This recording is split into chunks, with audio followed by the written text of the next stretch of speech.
On May the 2nd, 1945, Berlin's resistance was smashed and the red flag was hoisted over the German capital, the flag of victory.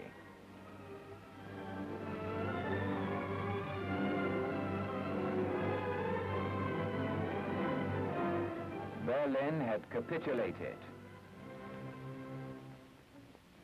From their holes and hiding places, the German generals emerged, like beasts ferreted out of their lairs. Whole divisions, regiments, field police battalions, all the remnants of the defeated and shattered German army laid down their arms.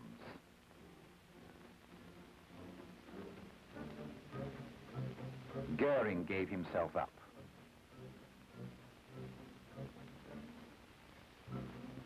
Keitel surrendered. Dönitz was caught.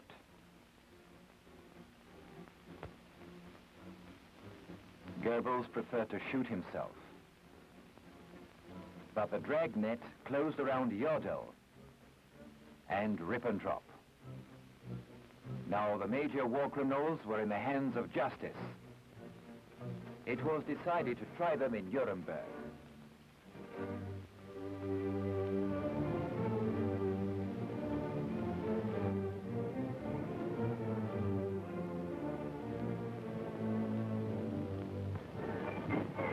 In Nuremberg, once the cradle of German fascism. Nuremberg, where the Nazis ran rampant. Nuremberg, from which the demented Hitler, alias Corporal Schuckelgruber, hurled his threats at the world. Nuremberg now lies in ruins and ashes. It is symbolized by this disabled German in the a philosophical lesson of history, a lesson which future aggressors would do well to remember. For the aggressors of yesterday are now in the Nuremberg prison, awaiting the decision of their fate.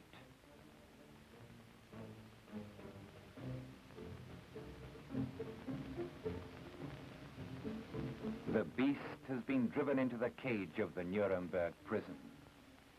Ribbentrop's cell. Keitel's cell. Goering's cell.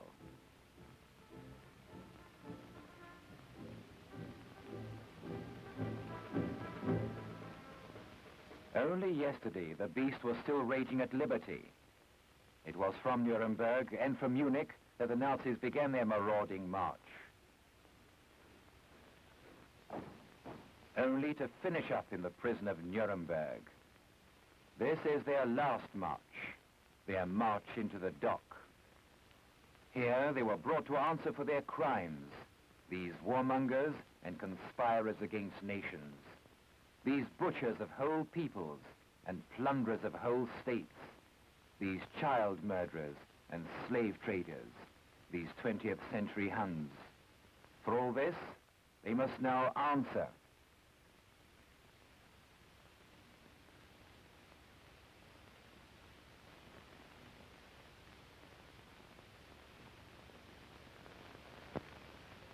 Don't hide your face, Goering. All the world knows you, and the world curses you. The hour of reckoning has come. March to the dock, where your black deeds will be revealed.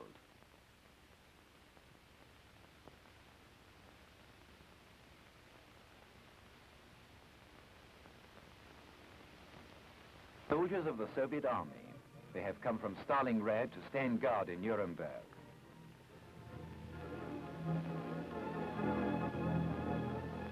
The International Tribunal sat for many months. A vast mechanism was set up for the trial, and hundreds of persons helped to further the cause of justice.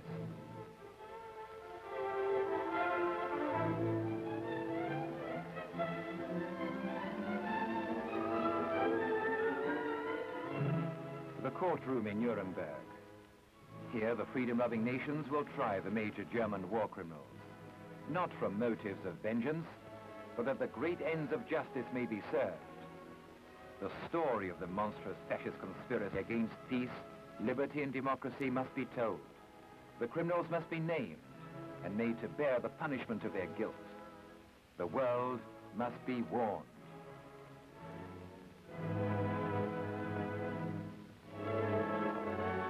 whole library of damning documents was assembled by the prosecution.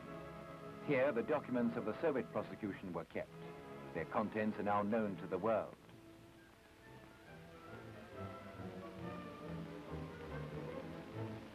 The laboratory, where thousands of photostats were made.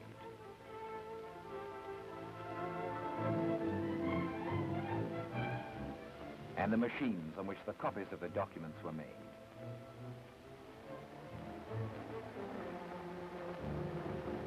Here, the works of the Nazi leaders were gathered.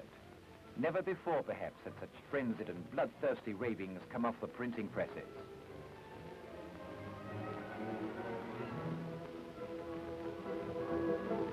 Soviet artist Boris Efimov.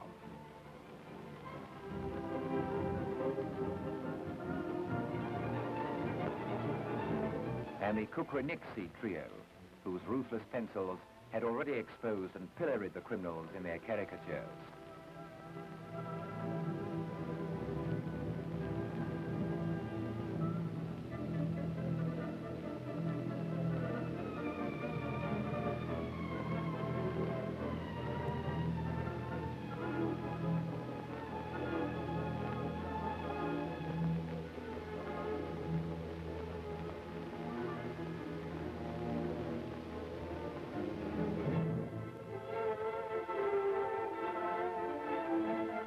Soviet journalist Ilya Nuremburg, Vsevolod Ivanov, Vsevolod Vishnevsky. The Soviet telegraph room where the reports of the trial were transmitted to the Soviet press. A sound record was made of all the proceedings of the trial. In the British telegraph room, men of the Signals Corps indefatigably tapped out the endless press messages.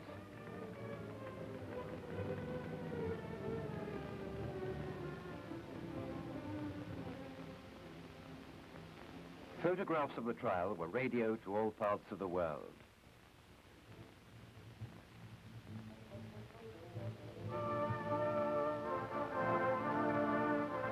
Every word spoken at the trial was at once translated into 4 languages: Russian, English, French, and German.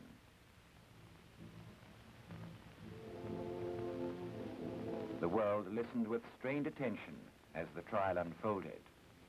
And the world waited impatiently for justice to be done.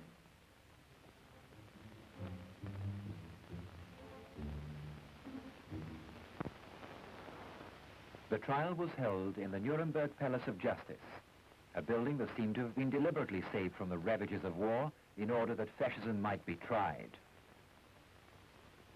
The court is coming.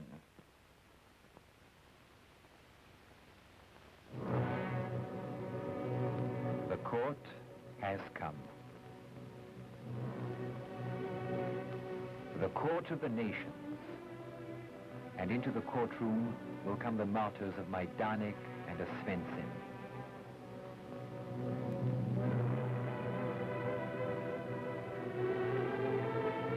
From the ditch of Kerch, the dead will rise. They will rise from the graves. They will rise from the flames, bringing with them the acrid smoke and the deathly odor of scorched and martyred Europe. And the children, they too will come, stern and merciless. The butchers had no pity on them. Now the victims will judge the butchers. Today, every drop of spilt innocent blood will speak for itself. And every wrinkle will call for retribution. Today, the tear of the child is the judge. The grief of the mother is the prosecutor. Oh, what a long and painful road judges and prosecutors had to plod to reach this courtroom. Before fascism could be tried, it had to be vanquished. Hitler's countless hordes swept on, seemingly irresistible, until the Red Army struck and struck again and emerged victorious. Through horror and death came the victors, judges, and prosecutors. The wounded, leaning on their comrades, pressed onward. The dead, before they dropped, bequeathed the call for retribution to the living and marched on, invisible in the ranks of the living. In the forests of Belarus, the guerrillas joined the soldiers. Across Yugoslavia's mountain summits, King Tito's dauntless warriors, living and dead, come here to judge. They sit invisible in the courtroom, but the criminals see and hear them and tremble. The hour of reckoning has come.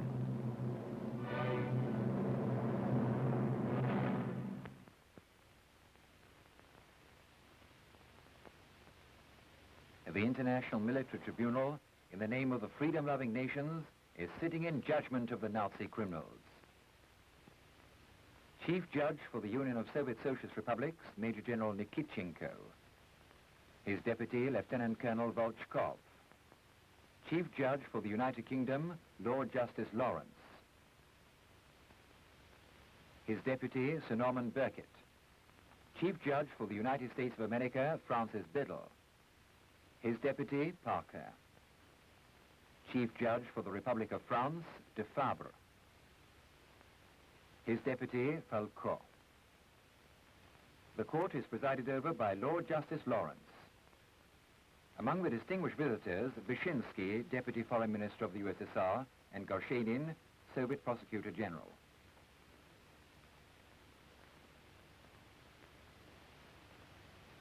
The criminals are accused of general conspiracy, of crimes against peace, of crimes of war, of crimes against humanity.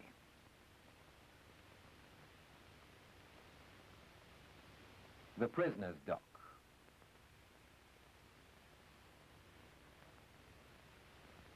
Hermann Goering, Hitler's close friend, formerly known as the second man in the Reich. He is much thinner and shrunken now. Goering looked a different man at the height of his power. He was sleek and obese then. It was his airmen that bombed Warsaw, Leningrad, and London.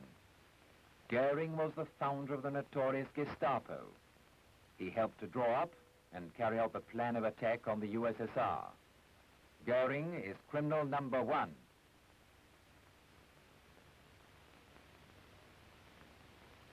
Rudolf Hess, leader of the Nazi Party and Hitler's deputy. He summoned the Germans to prepare for war.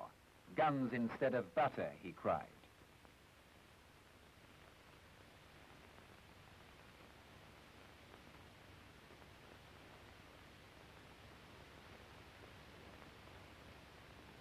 Joachim von Ribbentrop, Reich's Minister for Foreign Affairs.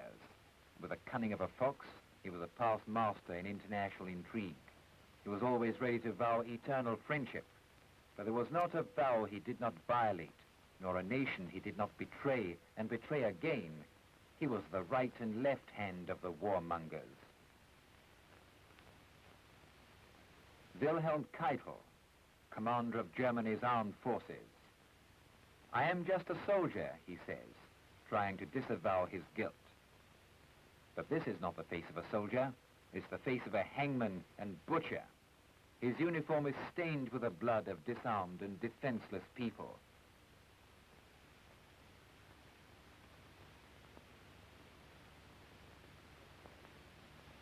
Ernst Kaltenbrunner, chief of the security police and the SD.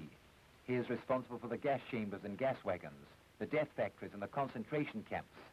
On his conscience is the blood of thousands and thousands of innocent people tortured to death and buried alive in the Ukraine, Belarus, and the Baltic states. Alfred Rosenberg, the author of the race theory, which was to drench Europe in blood. He drew up the plan for the division of the USSR. Then he was made minister of the Ostland, and by his orders, Poland, the Ukraine, Belarus, and the Caucasus were ravaged and plundered and put to fire and sword. The Superman is nervous now. Hans Frank, the cynical butcher of Poland. He called Poland a booty land. He said the country must be reduced to a pile of ruins. Poles and Ukrainians must be turned into mincemeat, and as to the Jew, they must be destroyed, every one of them.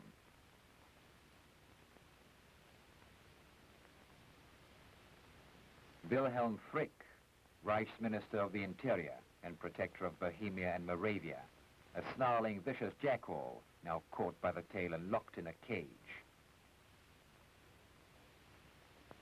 Julius Streicher, editor of the Stürmer, one of the vilest news sheets in the world. Jew baiter, preacher of anti-Semitism, corrupter of youth. He proudly called himself Jew hater #1. Walter Funk. He was one of Germany's economic bosses. He supplied the means to run Hitler's marauding war.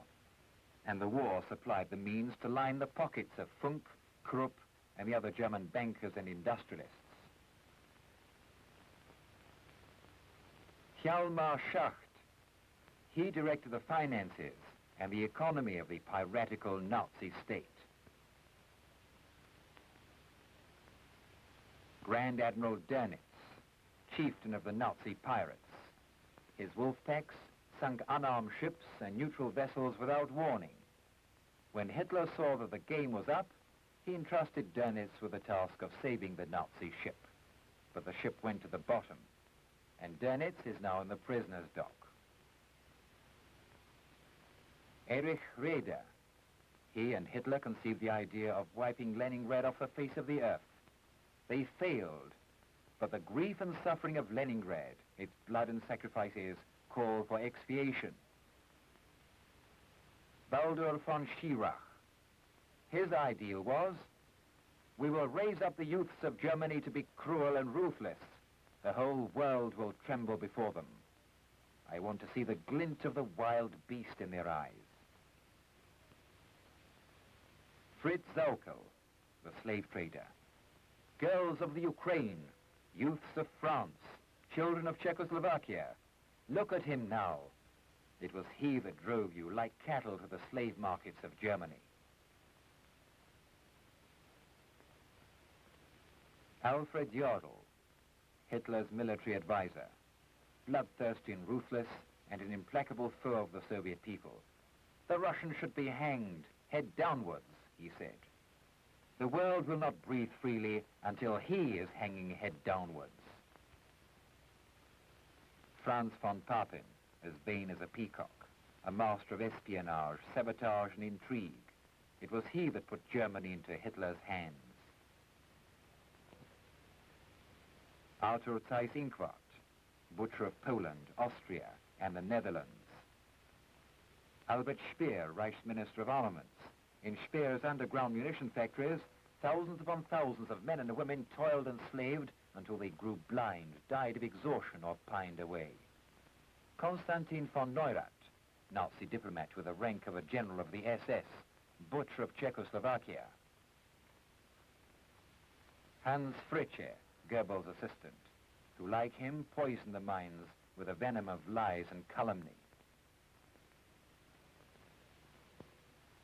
Such is the roster of the major German war criminals who broke all the laws of humanity in their attempt to impose their monstrous rule of violence and rapine on the world.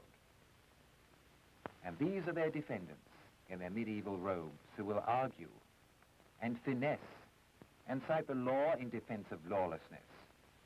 They will claim that the Tribunal of the Nations has no legal power to judge crimes against nations. They will try to divide its councils by anti-Soviet slanders and innuendos. What is the blood of the martyrs to them? They will try to save fascism. This is fascism's last line of defense, but it too will prove futile.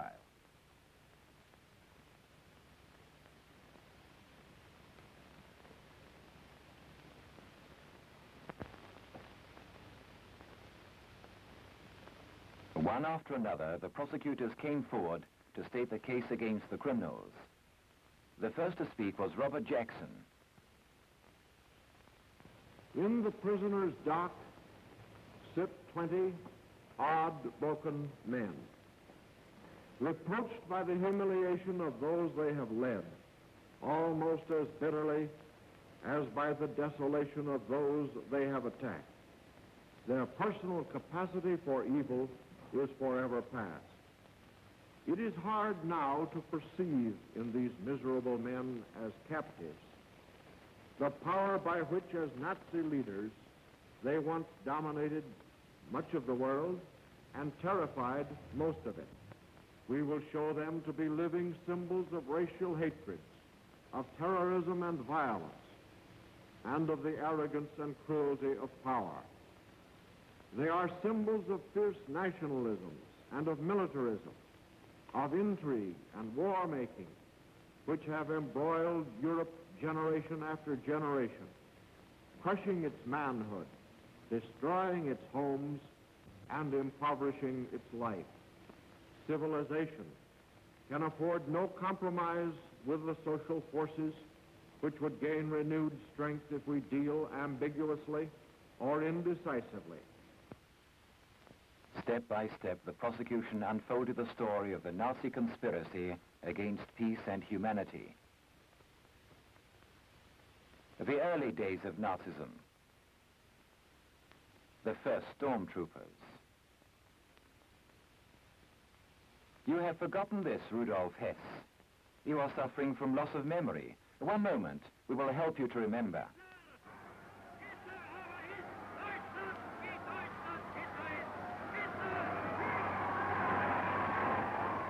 Do you hear that bestial roar? Do you see these nocturnal frenzies? This demented worship of fire? This wild animal triumph?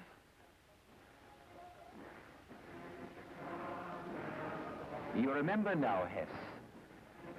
But there were obstacles in the way of the fascist beast. Man and his ideas and ideals. Culture. Books. And so the books went hurling into the flames. And the savages danced and sang. Suppose the world does lie in ruins. To hell with it, we say. Tomorrow the whole world will be ours, as Germany is today. Hitler became Germany's Führer, and also the servant of his masters, the armament kings. It was von Papen that put Hitler in power, and obligingly resigned to him the post of Reich Chancellor. Hindenburg, before retiring to his grave, gave Hitler his blessing. Banker Schacht acted as intermediary. And the capitalists poured lavish funds into the treasury of the Nazi party. And Krupp, the merchant of death, the real master of Germany, okayed Hitler as the ruler of the Reich. Here they are, a charming family portrait. Bankers hobnobbing with the aggressors. And so everything that breathed of freedom and honesty in Germany was crushed, smothered, trampled upon. The stormtroops became the rulers of Berlin streets. Germany was surrounded in barbed wire. Barbed wire was henceforth to become the symbol of Germany.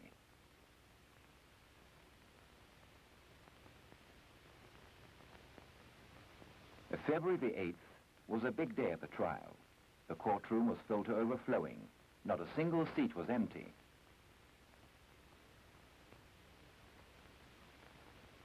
Defense counsel were tense and anxious.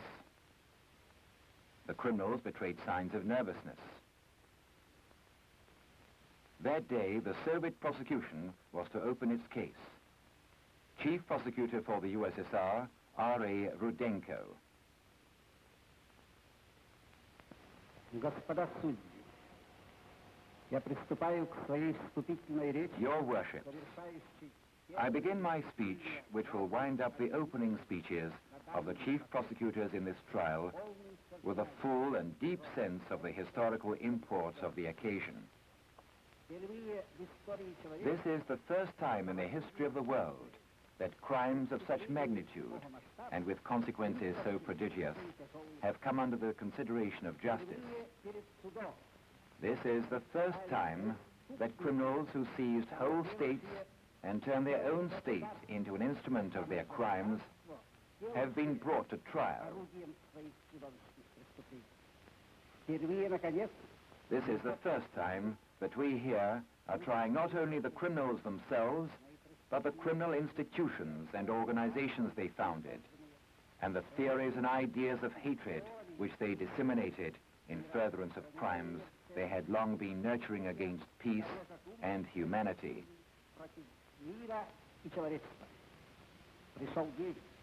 The day has come when the nations of the world are demanding stern retribution of the Nazi butchers, are demanding the stern punishment of the criminals, all the villainies committed by the Nazi major war criminals, jointly and severally, will be weighed by us with scrupulous care and attention, as is demanded by the law, by the Charter of the International Military Tribunal, by justice and by our consciences. The Soviet prosecution showed and demonstrated how the Nazis secretly prepared for world war. Everything was bent to this purpose.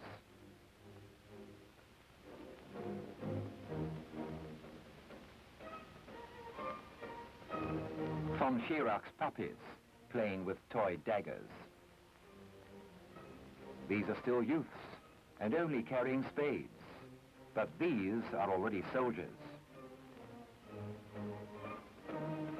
And the German women are already rubbing their hands in greedy anticipation of the parcels to come from the east. These are only dummy houses. These are still peaceful Germans. But the muzzles of the guns have already been raised. Wars of aggression are begun by treaties of friendship signed by the aggressor's diplomats. Von Ribbentrop, that traveling salesman of death, wandered through Europe signing pacts of peace and giving instructions to his spies and fomenters of war. This is the original of the agreement concluded between Ribbentrop and Himmler for coordination of espionage work. This is a letter from Kaltenbrunner asking Ribbentrop for 1,000,000 Tumans for espionage activities in Persia. And the ink on the last pact of non-aggression was hardly dry when the German hordes were already on the march.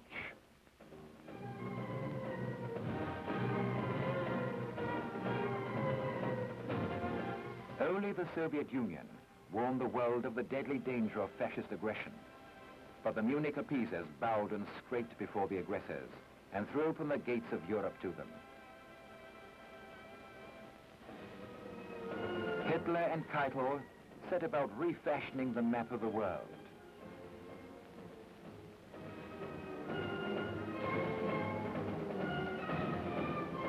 Frontier gates were smashed. Boundaries were violated. Vows and pacts were dishonored.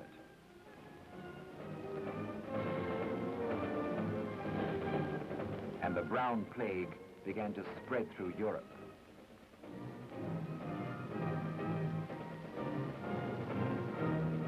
The secret plans of aggression were now put into operation.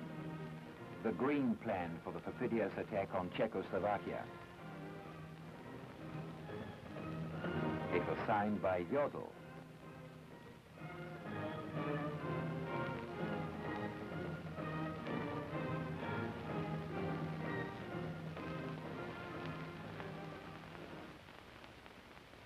The Soviet prosecution at the trial exposed the way the World War was prepared.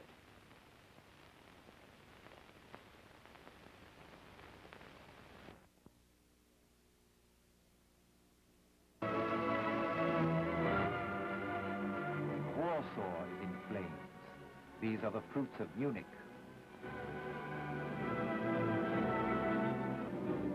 Germany's panzer forces invaded country after country. Unprepared for war and deceived by their own governments, European capitals surrendered to the Huns.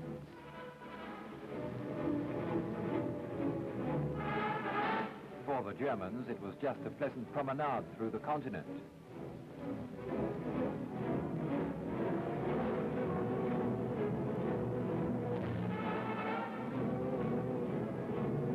Here we see them entering betrayed Paris, betrayed by Renault and Daladier.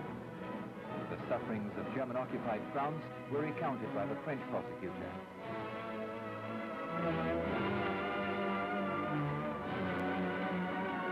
Can the nations of the world forget this lesson? The German marauders were active on the high seas as well as on land. The British prosecutor, Sir Hartley Shawcross, told of this in detail.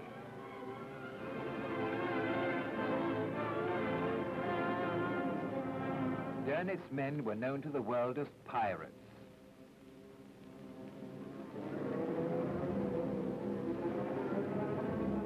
U-boats began applying their wolf-pack tactics. They carried their piratical activities even into neutral waters.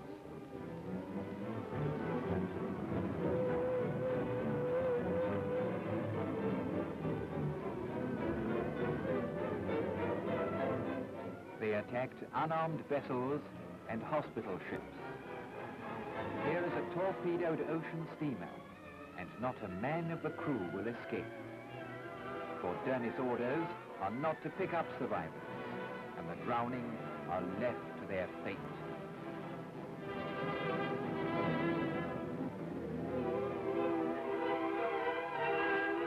Dönitz thanking his pirates. Господа судьи, Your я worship, перехожу к изложению I shall преступлений. now proceed to the crimes committed by the Nazi aggressors against my country, against the Union of Soviet Socialist Republics. Социалистических республик. 22 июня On June the 22nd, 1941, Hitler Germany treacherously attacked the USSR. But this date does not mark the beginning of the realization of Hitler Germany's aggressive plans against the Soviet Union. The accused Keitel has testified that Hitler intended to attack the USSR at the end of 1940, and the plan for the attack had been worked out even earlier, in the spring of 1940. This is confirmed by the testimony of the accused Jodl, who during his interrogation stated that the plans for the attack on the USSR were given concrete and detailed form in November and December 1940.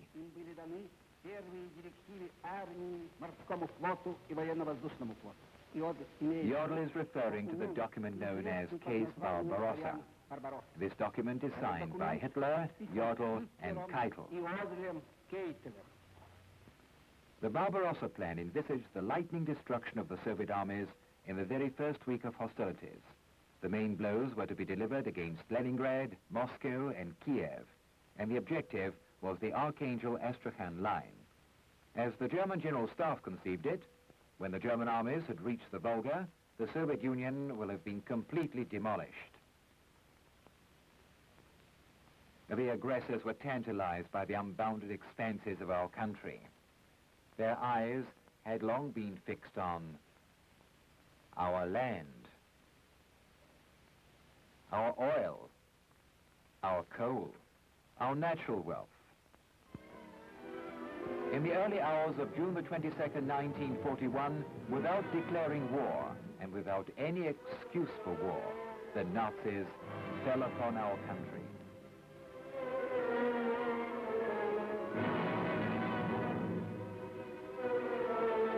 Belarusian cottages went up in flames. Bombs rained down on Ukrainian towns. They thought they were taking an easy and pleasant promenade through Russia, that Russia, like Holland, would drop on her knees.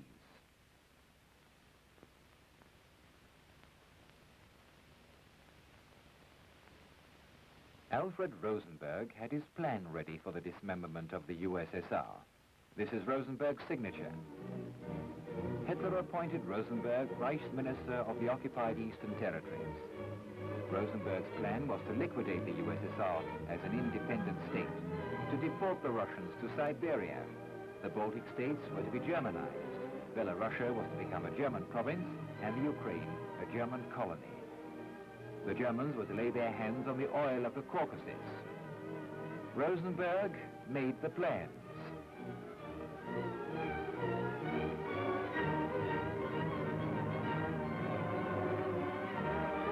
Keitel sent the troops. And then Himmler came to set up the new order. Himmler in Minsk. Himmler visits a concentration camp. Those are our people behind the barbed wire. Russians, Belarusians, Ukrainians. Himmler is satisfied. The wild beast has driven man into a cage.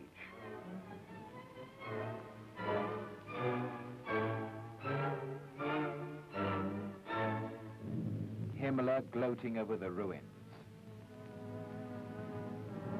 This was Minsk before the war, before Himmler came. Those were our towns, in which our gay and intelligent youth lived, studied, laughed and played.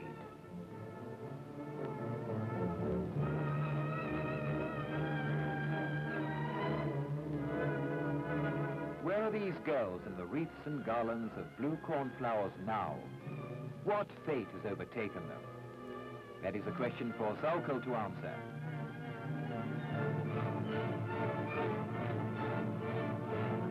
Soviet prosecutor Alexandrov questions Saukel.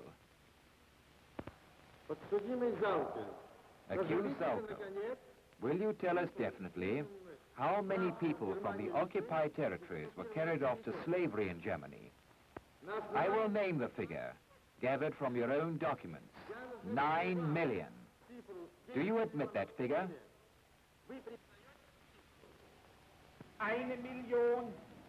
1.576.000 Kriegsgefangene. Saukel twists and squirms, lies and contradicts himself. But here are the facts, taken from German documentary films. Hitler said, Germany needs slaves, many slaves, and the slave trader came for the goods.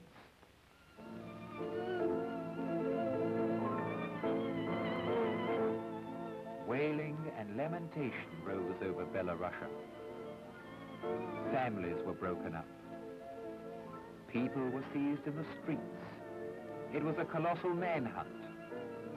Men, women and children were driven along the roads, packed into railway trucks, and flowed in a never-ending stream to the slave markets of Germany, to unbearable toil and early death. This was the appalling fate the Germans had planned for all mankind.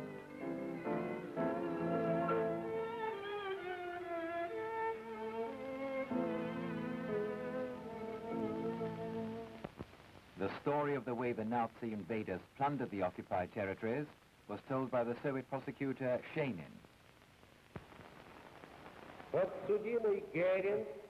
Goering, by virtue of the position he held in the Nazi government as Vice Marshal and Director of the 4-year plan, was the man who headed the whole criminal system of plundering the occupied territories.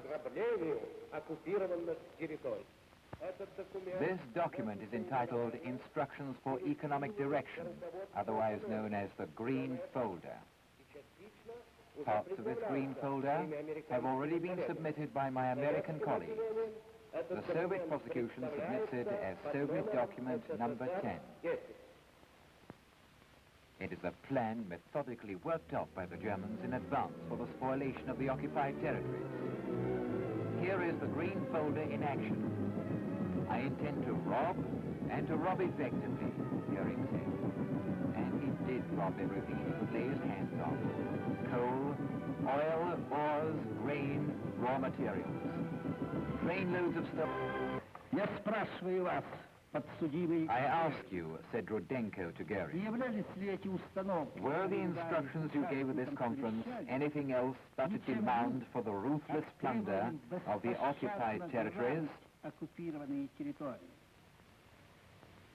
Там, вы обращаясь к участникам What you said at this conference говорите, was only a development of ideas you had expressed earlier. вам вручили это. You have been handed a document. Страница 119, On page 119 of the German text, you will find a paragraph marked with a red pencil. Have you found it? Очень хорошо. Very good. Следите, я скину Now ваши follow me. экземпляры.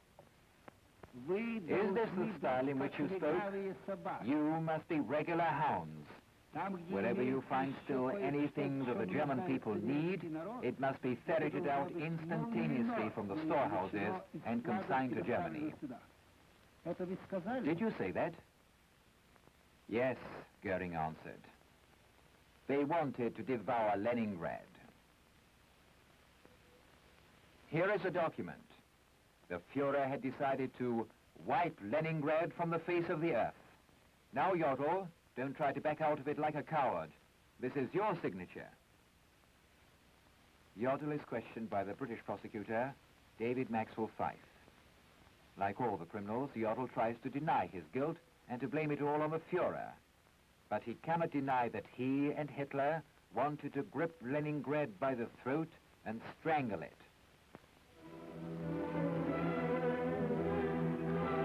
Leningrad, our glory, our pride, and our treasure. The Nazis failed to force the heroic city on its knees. And so they conceived the idea of besieging it and stifling it in the news of famine.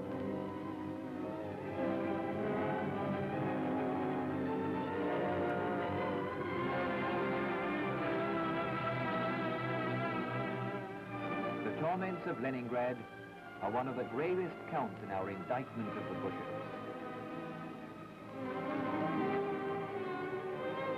Soviet prosecutor Roginsky charged the Nazis with vandalism. The Germans wantonly destroyed priceless cultural memorials, ancient churches.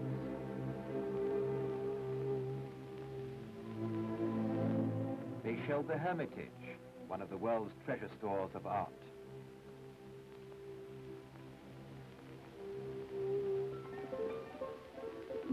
The exquisite palace of Peterhof, as it looked before the war. This is what the Germans did to it.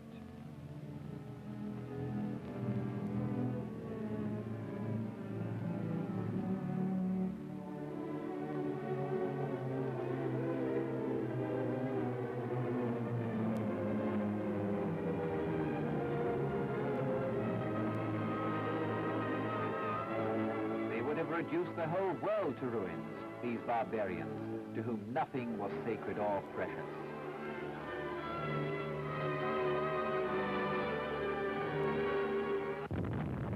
Here is a documentary film made by the Germans themselves. They were bragging then of the way they destroyed towns, homes, hospitals, factories, power stations. They were certain then that they would not be called to account. Now, in court, they would deny it all, but the evidence is too damning. Wherever the Germans passed, they left a trail of ruin, misery, and death behind them. They felt sure they would not be brought to book.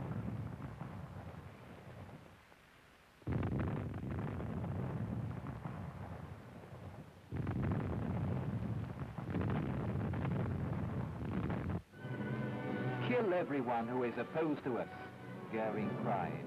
Kill, kill. Not you will answer for this, but I. Oh, you're feeling the rope around your neck already, Goering. Yes, you will answer for this. Goering slaughtered and grew rich. These are some of the Hermann Goering factories. This is one of his estates. He was monstrously bloated then, bloated with blood.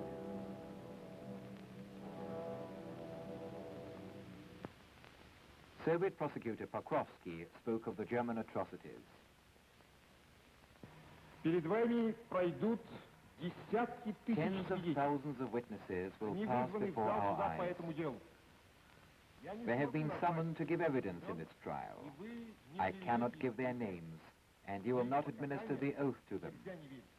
But their testimony compels belief, for the dead never lie. They are the martyrs of Rostov and Kharkov, the victims of the Nazi camps of extermination. Их кровь, The hands of the accused are stained with their blood. так пусть за мучеников. For all these martyrdoms, for all these indescribable atrocities which you will see, and for many others which will probably never come to light, Узнает уже никто. the chief instigators of the Nazi villainies, Международной справедливости the major war criminals, must be made to answer with all the severity of the law преступники в of войне. international justice.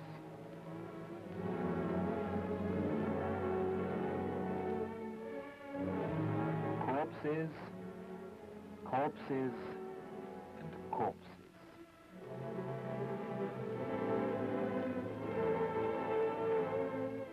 The pestilential exhalations of the fascist charnel houses poison the world. They slaughtered old folk and children, men and women, Russians and Poles, Norwegians and Frenchmen, defenseless civilians, and prisoners of war. They hanged, shot, burned, and asphyxiated. Death and extermination was their motto.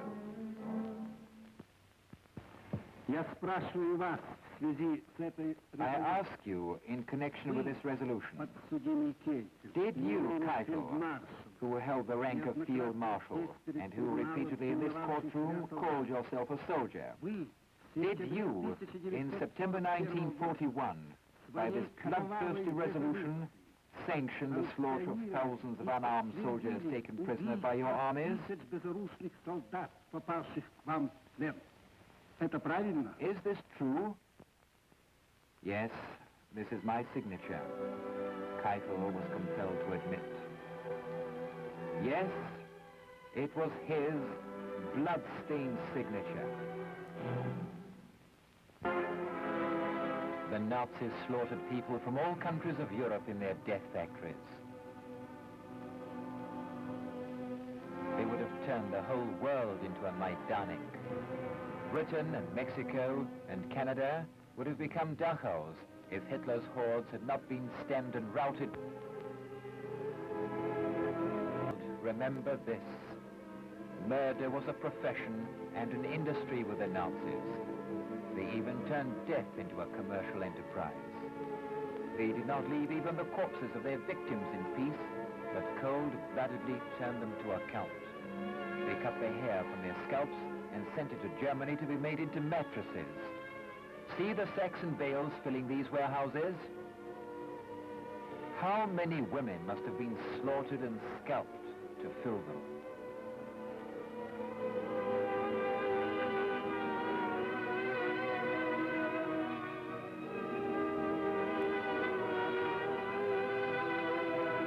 They pulled the gold teeth and dentures from the dead.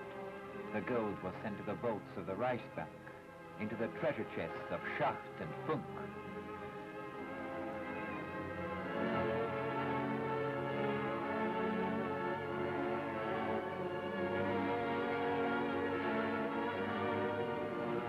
Here are some of these dentures.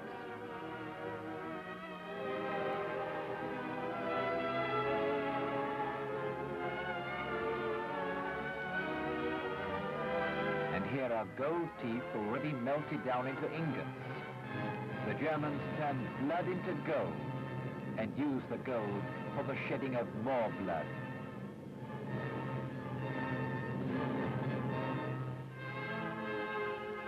Here are rings taken from the fingers of the massacred. The Germans had a factory in Danzig where they extracted soap from dead bodies. This is the factory. The raw material. The soap made from human beings. This ghastly and damning evidence was presented by Soviet prosecutor Smirnov.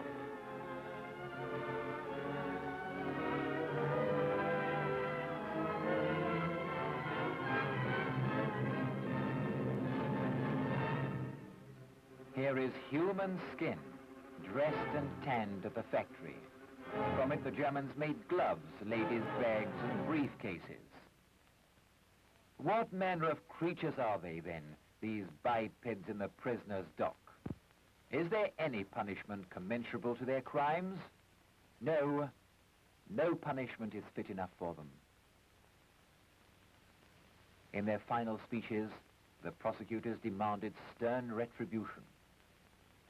The American prosecutor said, if these men are to be declared innocent, then there was no war, no massacres, and no crimes. The British prosecutor said, they slaughtered 12 million people. For such a crime, they might with every justice have been executed without trial or investigation. The French prosecutor said, when messieurs the judges retired to consider their verdict, they must in their silent deliberations hearken to the blood of the innocent, crying for retribution. The Soviet prosecutor said, I appeal to the court to pronounce on all the accused without exception the supreme penalty, death. Such a verdict will be hailed with satisfaction by all progressive mankind. All the speeches have been made. All the witnesses have been heard. All the pros and cons have been argued. The judges retire to consider their verdict.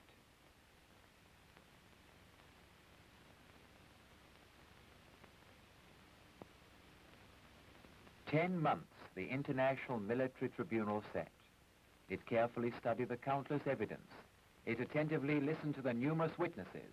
It weighed the guilt of each of the accused in the scales of justice. And after mature deliberation, the judges pronounced their verdict.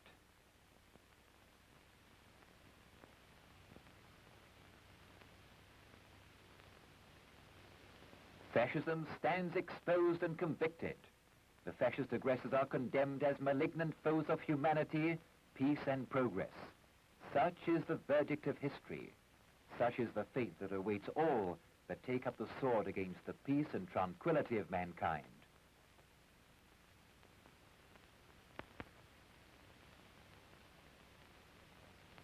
The court passed sentence of death by hanging on Goering, Ribbentrop, Keitel, Rosenberg, Kaltenbrunner, Jodl, Frank, Frick, Saukel, Streicher, Seyss-Inquart, and in abstentio, Bormann. Sentence of lifelong imprisonment on Hess, Funk, and Raeder. 20 years imprisonment on Schirach and Speer. 15 years imprisonment on Neurath. 10 years imprisonment on Dönitz. Acquitted were Schacht, Papen, and Fritzsche. The SS, SD, and Gestapo were declared criminal organizations. The Soviet member of the tribunal, General Nikitchenko, entered a dissenting opinion. He requested it to be recorded in the protocol that he disagreed with the verdict passed on Schacht, Papen, and Fritzsche. They should be condemned, not acquitted. He disagreed with the sentence passed on Hess. It should be death, not life imprisonment. General Nikitchenko also disagreed with the tribunal's decision regarding the Reich's government, the General Staff, and the High Command. They should be declared criminal organizations.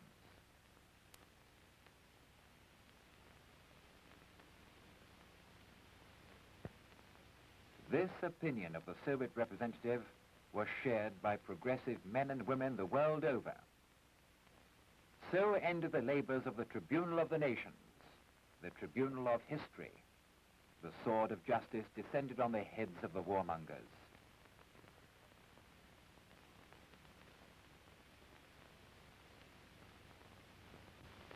On the night of October the 15th to 16th, 1946, in the prison of Nuremberg, the sentence was carried into effect.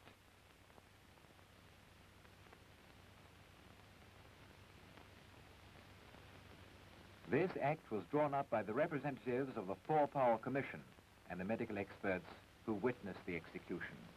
It was signed by the representatives of America, the United Kingdom, the USSR, and France.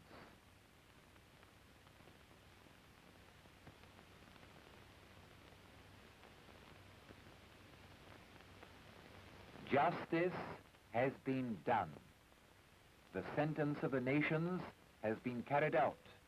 The miscreants have been hanged. Now they are nothing but lifeless corpses. Ribbentrop, Keitel, Kaltenbrunner, Jodl, Frank, Frick, Rosenberg, Saukel, Streicher, Seyss-Inquart. Hermann Goering committed suicide by poisoning 2 hours before the execution. The bodies of the executed men, together with the body of Goering, were cremated and their ashes secretly dispersed to the winds. Their ashes have been dispersed to the winds. Mankind may now breathe more freely. Let the Nuremberg trial be a stern warning to all warmongers. Let it serve the cause of worldwide peace, of an enduring and democratic peace.